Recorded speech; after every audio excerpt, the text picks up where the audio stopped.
गांव में एक गरीब किसान श्यामलाल रहता था।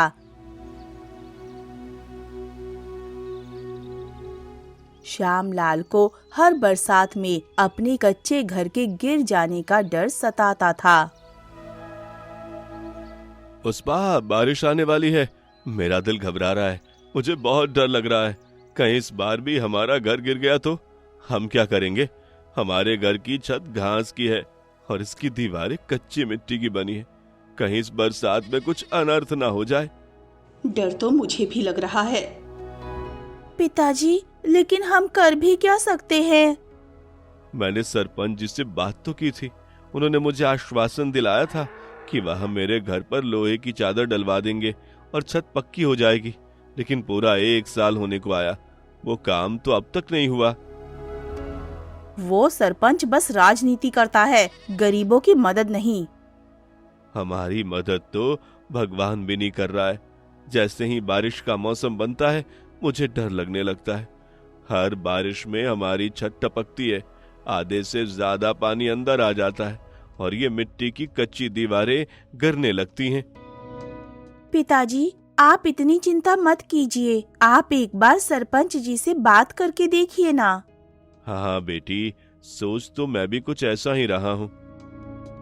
हाँ, तुम्हें आज ही जाना चाहिए और सरपंच जी से बात करनी चाहिए। ठीक है, अभी जाकर आता हूँ। श्यामलाल सरपंच के घर के लिए निकल पड़ता है।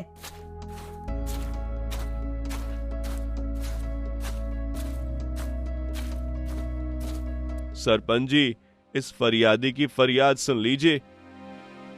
अरे आओ आओ श्यामलाल, आज मेरे घर का रास्ता कैसे भूल गए? बताओ क्या समस्या है? सरपंच जी, 1 साल पहले आपने मुझे वादा किया था, मेरे घर की छत लोहे की चद्दर से पक्का कर देंगे, फिर पानी नहीं टपकेगा। लेकिन बारिश अब शुरू होने वाली है और अभी तक मेरी छत कच्ची है। मेरा घर गिर जाएगा, मैं कहाँ रहूंगा? अरे हाँ श्यामलाल, तेरी बातों से मुझे याद आया। तूने मुझे ये कहा तो था, लेकिन देख श्यामलाल, गलती तेरी है। मैं किस किस की समस्या याद रखूंगा? हाँ, अब इतनी सारी चीजों में तेरी बात मैं भूल गया। तूने मुझे याद ही नहीं कराया। लेकिन सरपंच जी, समस्या का निवारण करना तो आपका काम है। मैं बार बार आपको कैसे कह सकता था? लेकिन याद दिलाना तो जरूरी है ना। अगर तुम मुझे याद दिलाता तो अब तक तो तेरी छत बन चुकी होती। लेकिन मैं कुछ करता हूँ और फिर तुझे बताता हूँ। ठीक है सरपंच जी, आप कहते हैं तो मैं मान लेता हूँ। जितनी जल्दी काम हो जाए उतना ही अच्छा। हाँ श्यामलाल, तुम चिंता मत करो। हाँ, गांव वालों का समस्या का समाधान करना ही तो मेरा परम कर्तव्य है, वरना मेरा इसमें क्या ही फायदा। तो ठीक है सरपंच जी, चलता हूँ। आप मुझे निर्णय करके बताइए आगे क्या करना है। हाँ, तू बेफिक्र होके चला जा। मैं तेरे घर तुझे बताने आऊंगा। ठीक है सरपंच जी। श्यामलाल सरपंच के घर से चला जाता है।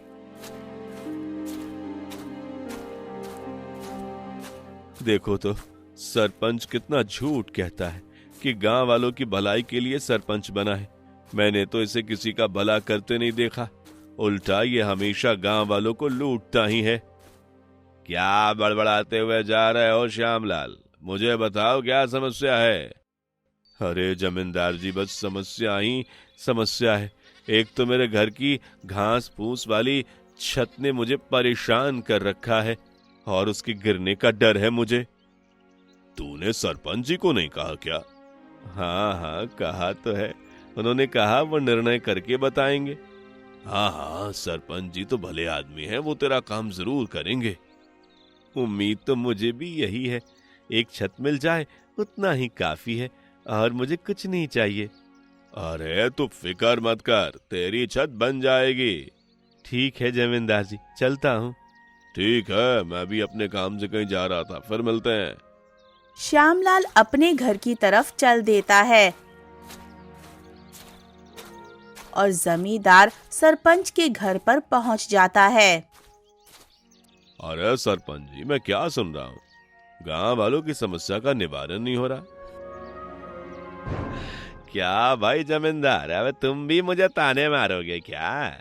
मैं गरीबों की समस्या सुनने के लिए सरपंच नहीं बना हूं, अपनी समस्याओं का निवारण करने के लिए बना हूं। और तुमसे बेहतर इस बात को कौन जानता है? सरपंच जी, ये बात मुझसे बेहतर कौन जानेगा? रास्ते में श्याम लाल मिला था, बड़ा दुखी लग रहा था। कह रहा था सरपंच जी से बात करके आया हूँ, जल्दी ही मेरे घर पर लोहे की चद्दर वाली छत बनवा देंगे। अरे तो और उससे क्या मैं कहता, कब से यहाँ पर बैठ के अपना रोना रो रहा था। उसकी समस्या का आखिरकार क्या हल करने वाले हो? अरे करना क्या है, कुछ नहीं, उसको एक उम्मीद दे दी, बस मेरे पास इतने फालतू पैसे नहीं जो इन गरीबों पर लुटाता फिरूं।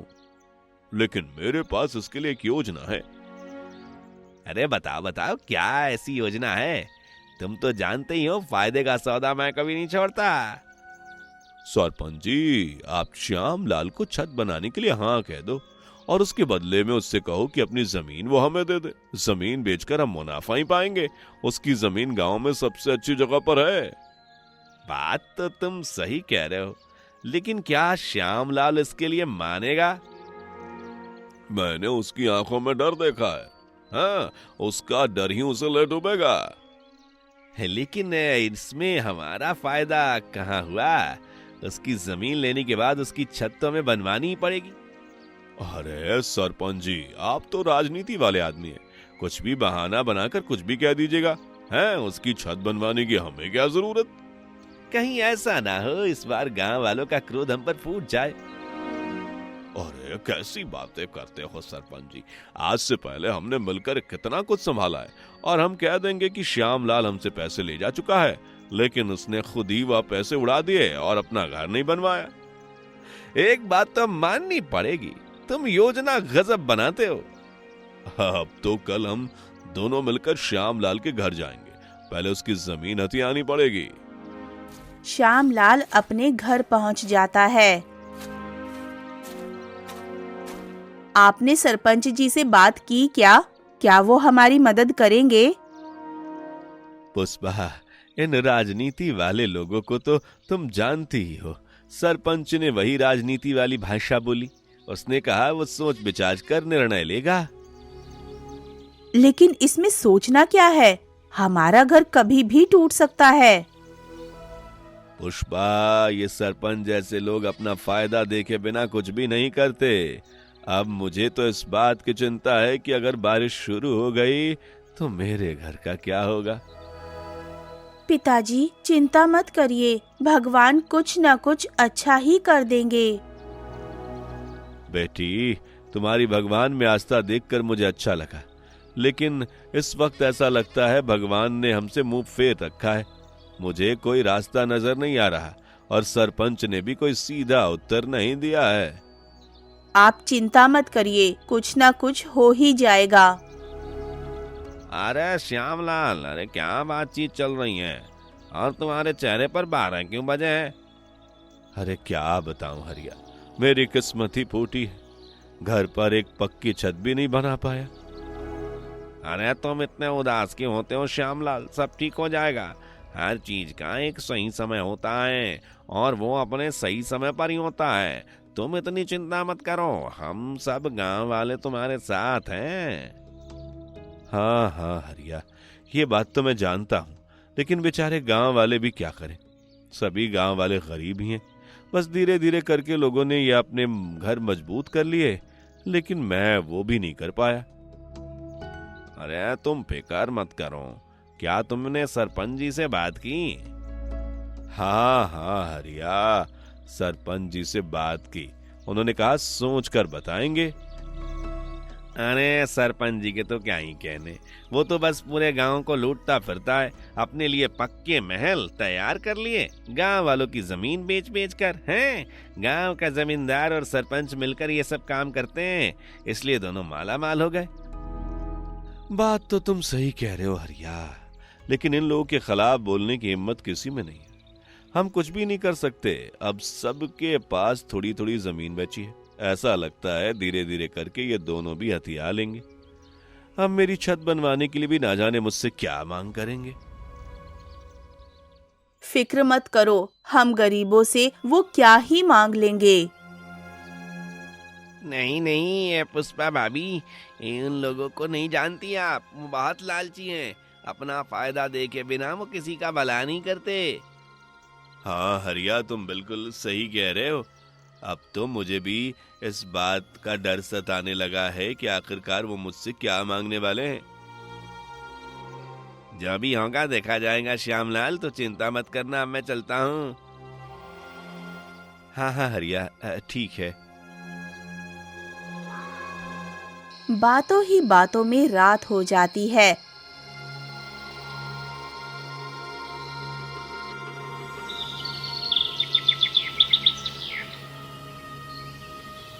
और अगली सुबह जमींदार और सरपंच श्यामलाल के घर पर पहुंच जाते हैं। श्यामलाल, ओ श्यामलाल, अरे घर से बाहर निकल। अरे जमींदार जी, सरपंच जी, आप दोनों यहाँ? हाँ श्यामलाल, कल अपनी फरियाद लेकर तुम आए थे ना, उसका हल हमने ढूंढ निकाला है। घर के भीतर आइए, बैठिए, आपके लिए चाय बनवाता हूँ। अरे नहीं नहीं श्यामलाल, घर के बाहर ही ठीक है। पहले समस्या के हल पर बात कर लेते हैं, बाकी सब तो बाद में होता रहेगा। हाँ हाँ ठीक है सरपंच जी, बताइए। देखो भाई श्यामलाल, मैंने जमींदार जी से तुम्हारे दुख के बारे में खूब चर्चा की और उसका हमने एक हल निकाला है। हम तुम्हारी छत बनवा देंगे, उसके बाद तुम्हारा घर भी नहीं गिरेगा। ये तो बहुत अच्छी बात है सरपंच जी, बताइए आप कब तक मेरी छत बनवा रहे हैं? देखो श्यामलाल, बात ऐसी है कि छत तो हम बनवा देंगे, लेकिन उसके बदले में तुम्हें भी एक काम करना होगा। हाँ हाँ सरपंच जी, उसके बदले में मुझे क्या करना पड़ेगा? देखो श्यामला, अब तुम भी तो ये जानते ही हो कि सरपंच जी के पास इतना पैसा नहीं है जो खर्च करके वो तुम्हारी छत बनवा दे। लेकिन हाँ, अगर तुम ये वादा करते हो कि बदले में तुम अपनी जमीन हमें दे दोगे, तो फिर हम छत बनवा सकते हैं। तुम्हारी जमीन को बेचकर उस पैसे से हम तुम्हारी छत बनवा देंगे। हमारे पास अच्छे खरीदार हैं। ये सब क्या कह रहे हैं आप? मेरे पास एक वो जमीन ही तो है जिससे मेरा और मेरे परिवार का पेट भरता है। वही जमीन अगर मैं आपको दे दूंगा तो फिर छत तो बन जाएगी, लेकिन उस छत के नीचे हम लोग भूखे मरेंगे। देखो भाई, ये सब कुछ तुम्हें सोचना है। हम तो तुम्हारे सामने तुम्हारी समस्या का हल लेकर आए थे। अब तुम ही अगर तुम्हारा भला चाहते हो, क्योंकि बारिश कभी भी शुरू हो सकती है और ऐसे में तुम्हारा घर गिर गया तो तुम कहां जाओगे? क्या सच में आपको लगता है कि यही आखिरी रास्ता है? हाँ श्यामलाल, इसके अलावा तुम्हारे पास कोई उपाय नहीं है। तुम्हें यही करना होगा। देखो, हम तुम्हें कोई जबरदस्ती तो नहीं बता रहे, तुम्हारी मर्जी। अब तुम घर बचा लो या फिर जमीन अपने पास रख लो। मैं आपको सोचकर बताता हूँ। तो ठीक है, हम यहाँ से चलते हैं। तुम सोचकर बताना श्यामलाल, ऐसा ना हो फिर देर हो जाए। ठीक है सरपंच जी, ठीक है। जमींदार जी, मैं आपको जल्दी ही निर्णय करके बताता हूँ। इतना कहकर सरपंच और जमींदार श्यामलाल के घर से चले जाते हैं। पुष्पा, क्या तुमने इन दोनों की बातें को सुना? हाँ हाँ, मैंने सब साफ साफ सुना। ये तो सीधे तौर पर हमारी जमीन का सौदा करने आए थे। इसका मतलब ये हमारी मदद नहीं करेंगे। अगर जमीन ही बेचनी होती तो वो तो हम खुद भी कर सकते थे। लेकिन उन्होंने कहा कि उनके पास अच्छे खरीदार हैं, जिससे हमारी छत आराम से बन सकती है और हमें कोई कर्जा लेने की जरूरत नहीं है। अब मैं उलझन में हूँ, आखिरकार मैं क्या करूँ? आप थोड़ा दिमाग लगाओ और एक बार और सोचो। हमारे खराब हालात का फायदा जमींदार और सरपंच उठा रहे हैं। वो हमारी जमीन हमसे हथियाना चाहते हैं। जमीन बेचकर अगर हमने छत बनवा भी ली तो उसके बाद हम खाएंगे क्या? तुम ठीक कह रही हो पुष्पा। लेकिन फिर भी निर्णय नहीं ले पा रहा हूँ। आखिर मैं करूँ तो क्या? तभी बारिश शुरू हो जाती है।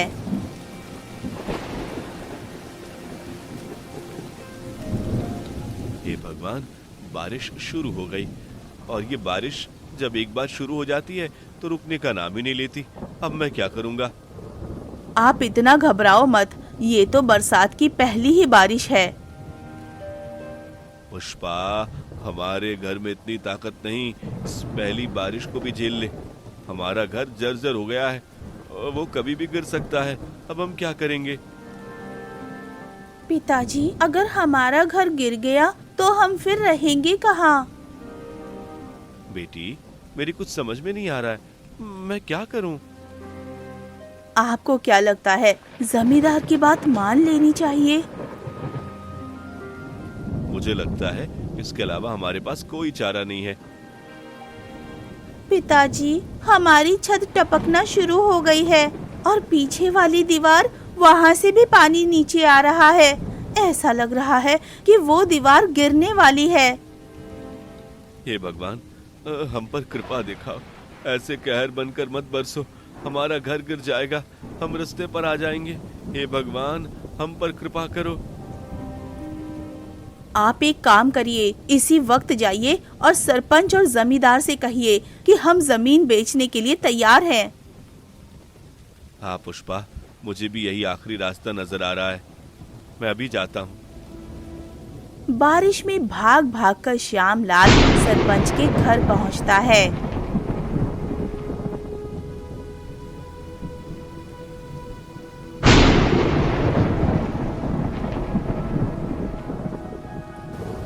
अरे सरपंच जी, जमींदार जी, अच्छा हुआ आप दोनों यहीं मिल गए। मुझे आपसे जरूरी बात करनी है। अरे थोड़ी देर पहले ही तो हम तुम्हारे घर से आए हैं। क्या तुम्हें इतनी जल्दी निर्णय भी कर लिया और बारिश में भीगते हुए आ रहे हो? तुम कल भी आ सकते थे या बारिश बंद होने का इंतजार कर लेते। नहीं जमींदार जी, मैं ऐसा नहीं कर सकता था। मेरे घर की छत टपकने लगी है। मेरे घर की एक दीवार कभी भी गिर सकती है और एक दीवार गिरी तो पूरा घर गिर जाएगा। इसलिए मैं आपसे कहने आया हूँ कि मैं अपनी जमीन बेचने के लिए तैयार हूँ। आप मुझे पैसे दे दीजिए, जिससे मैं अपना घर ठीक कर सकूं और बरसात में सुख चैन से रह सकूं। ठीक है श्यामलाल, जैसा तुम कहो। हम तुम्हारे लिए खरीदार ढूंढ देंगे और फिर खरीदार मिलते ही हम तुम्हें पैसे दे देंगे, ठीक है ना? आपका खरीदार कितनी जल्दी मिल जाएगा? क्या आप मुझे उससे पहले पैसे नहीं दे सकते? अब हमारे पास भी कौन सा पैसों का पेड़ लगा है जो तुम्हें दे दे। पहले खरीदार ढूंढना पड़ेगा, उसके बाद पैसे मिलेंगे। इतना तो तुम्हें इंतजार करना ही होगा। ठीक है सरपंच जी, लेकिन जल्दी कीजिए। हाँ हाँ श्यामलाल, ठीक है। तो अब मैं चलता हूँ। बारिश हो रही है, अगर रुकना चाहो तो रुक भी सकते हो। नहीं सरपंच जी, आपका बहुत बहुत धन्यवाद। मुझे घर पहुंचना है, मुझे घर वालों की चिंता है। ठीक है भाई, ये तुम्हारी मर्जी। श्यामलाल सरपंच के घर से निकल जाता है।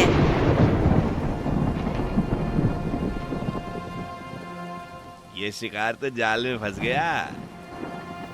मैंने कहा था ना आपसे, खरीदार तो मैंने पहले ही ढूंढ रखा था और वो हमें 5 गुना ज्यादा कीमत देने के लिए भी तैयार है। इसकी जमीन तो हम कल ही बेच डालेंगे।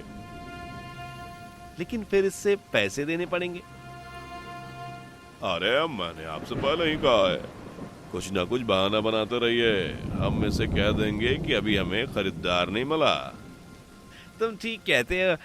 इसे तो कोई भी बहाना देकर भगा ही सकते हैं और गांव के सरपंच का कोई क्या ही कर लेगा। ये हुई ना बात। श्यामलाल अपने घर पहुंचता है।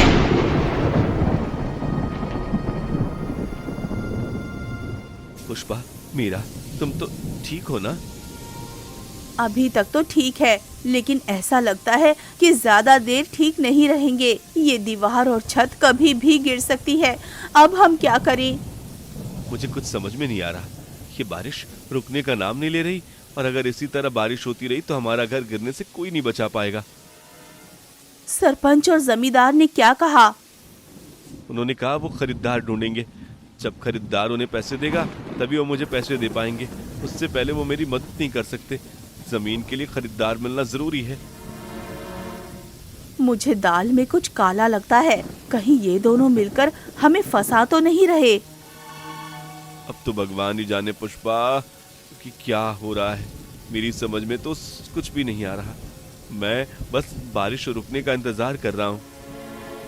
पिताजी देखिए, ये दीवार थोड़ी सी गिर रही है।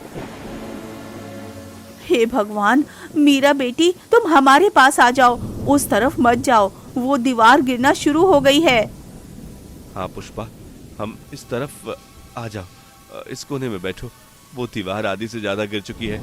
इधर मत जाओ, सारा पानी अंदर आ रहा है। आखिरकार अब हम क्या करेंगे? हे भगवान, हम पर थोड़ा रहम दिखाओ। ये रात किसी तरह बीत जाए, फिर सुबह कुछ ना कुछ तो करना ही पड़ेगा। रो मत पुष्पा, मीरा बेटी तुम रो मत। तुम्हारे पिताजी अभी जिंदा हैं। मैं कुछ ना कुछ कर लूंगा, कोई समाधान जरूर निकलेगा। पुष्पा, मीरा और श्यामलाल पूरी रात घर के एक कोने में बैठे रहते हैं और सोते नहीं हैं।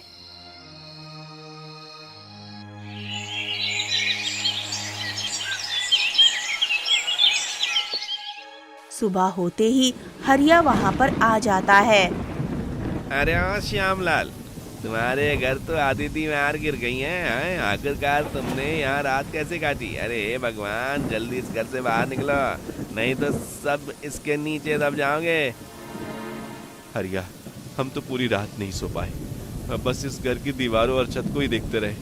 ये दीवार हमारे सामने आधी गिर गई, लेकिन फिर हम आधी रात को कहाँ जाते, इसलिए हम इस घर के अंदर ही बैठे रहे। क्या सरपंच ने तुम्हारी समस्या का समाधान नहीं किया? उन्होंने मुझे अपनी जमीन बेचने के लिए कहा, और जिसके लिए वो खरीदार ढूंढ रहे हैं। जब खरीदार पैसा देगा तभी कुछ हो पाएगा। इसका मतलब उन्होंने अपनी चाल चल दी। श्यामलाल, वो सिर्फ तुमसे तुम्हारी जमीन हथियाना चाहते हैं और कुछ भी नहीं। मुझे नहीं लगता वो तुम्हारी मदद करेंगे। लेकिन मेरे पास कोई रास्ता भी तो नहीं है हरिया। आखिर मैं करूं तो क्या? एक बार फिर से उन दोनों से मिलकर देखो, क्या पता उन्हें कोई उपाय निकाला हो। मैं भी तुम्हारे साथ चलता हूँ। ठीक है भाई, तुम भी चलो। भाभी और मीरा, आप तक मेरे घर में रुकिए। इस घर के छत को कभी भी गिरने की आशंका है।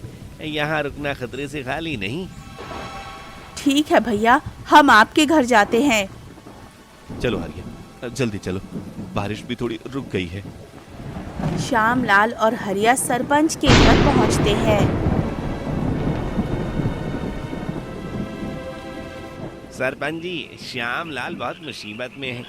ये मेरी आपसे हाथ जोड़कर विनती है, इसकी मदद कीजिए। अरे हरिया, अरे श्यामलाल के बारे में मैं जानता हूँ और इस पर आई विपत्ति का मुझे अंदाजा है, लेकिन इसने हमारे पास अपनी जमीन बेची है। अब जब तक खरीदार नहीं मिलता तब तक हम कुछ नहीं कर सकते। श्यामलाल का घर गिरने लगा है। सरपंच जी, जल्दी से कुछ नहीं किया तो श्यामलाल बेघर हो जाएगा। अरे तुम चिंता मत करो श्यामलाल, तुम घर जाओ, हम कुछ करते हैं। ठीक है सरपंच जी, जैसा आप कहें। खरीदार मिलते ही तुम्हारे घर पर खुद आऊंगा, तुम्हें आने की जरूरत नहीं। ठीक है सरपंच जी, अब हम चलते हैं। हरिया और श्यामलाल सरपंच के घर से चले जाते हैं और जमींदार सरपंच के घर पहुंचता है।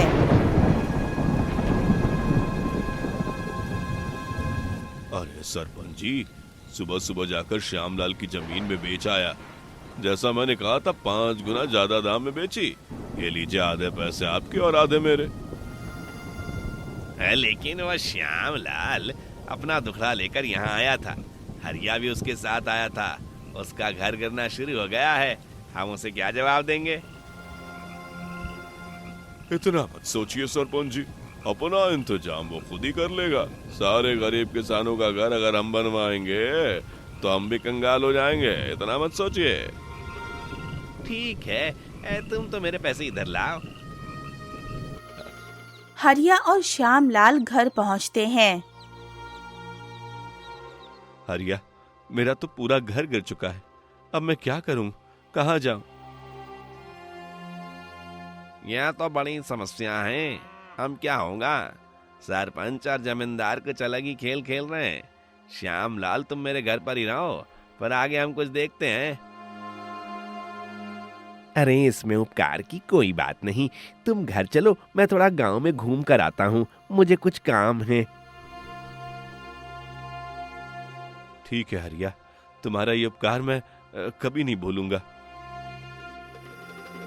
हरिया गांव में पता करने जाता है कि क्या किसी ने श्यामलाल की जमीन खरीदी है और उसे सच का पता चलता है।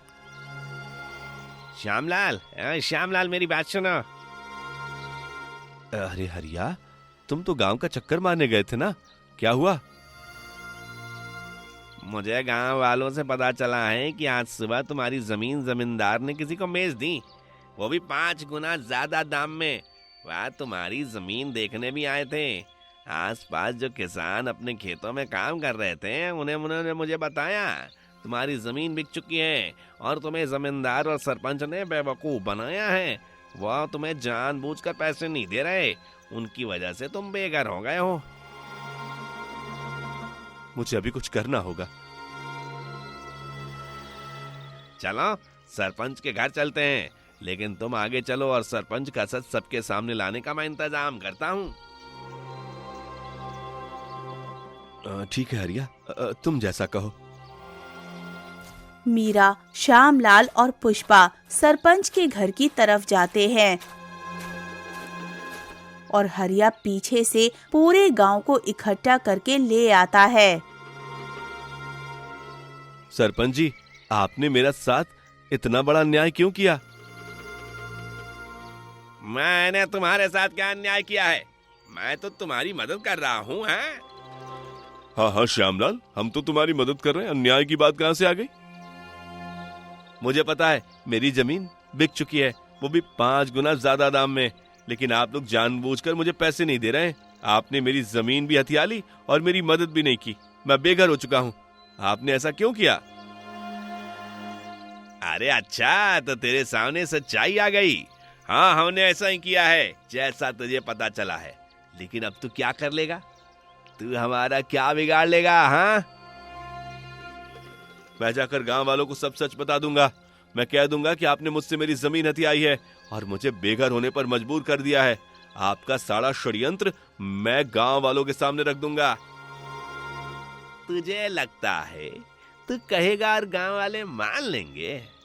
मैं इस गांव का सरपंच हूँ। हाँ, गांव वाले सिर्फ मेरी बात मानेंगे और मैं उन्हें बता दूंगा कि हम तुझे पैसे दे चुके हैं और तूने पैसे उड़ा दिए और अपना घर नहीं बनवाया, इसलिए तू बेघर हो गया है।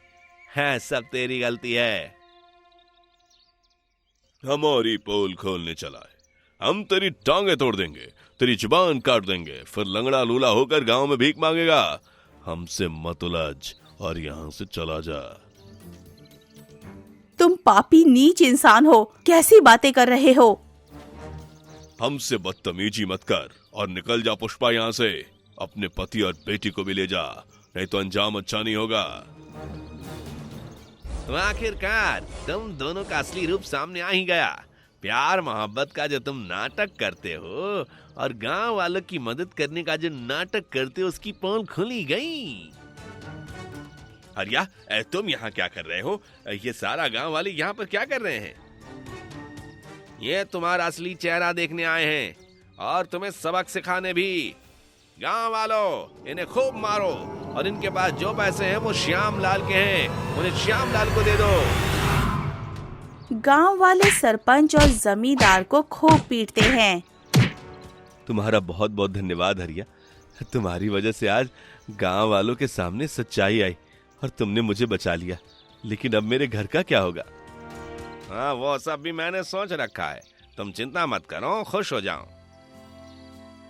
हरिया भैया, आपका बहुत बहुत धन्यवाद। हरिया श्यामलाल की जमीन के खरीदार को पैसे वापस कर देता है और जमीन वापस ले लेता है। सारा गांव चंदा इकट्ठा करता है और श्यामलाल के लिए लोहे की चद्दर की छत वाला घर बनवा देते हैं। इस तरह गांव वाले मिलजुल कर रहते हैं और जमींदार और सरपंच को गांव से बाहर निकाल देते हैं। हरिया की ईमानदारी को देखते हुए गांव वाले उसे गांव का नया सरपंच बना देते हैं। इस तरह सरपंच और जमींदार को मिलता है अपने बुरे कर्मों का फल और हरिया को मिलता है अपने अच्छे कर्मों का फल। कहानी पसंद आई हो तो कहानी को लाइक कीजिए, शेयर कीजिए, कमेंट कीजिए और चैनल को कर दीजिए सब्सक्राइब।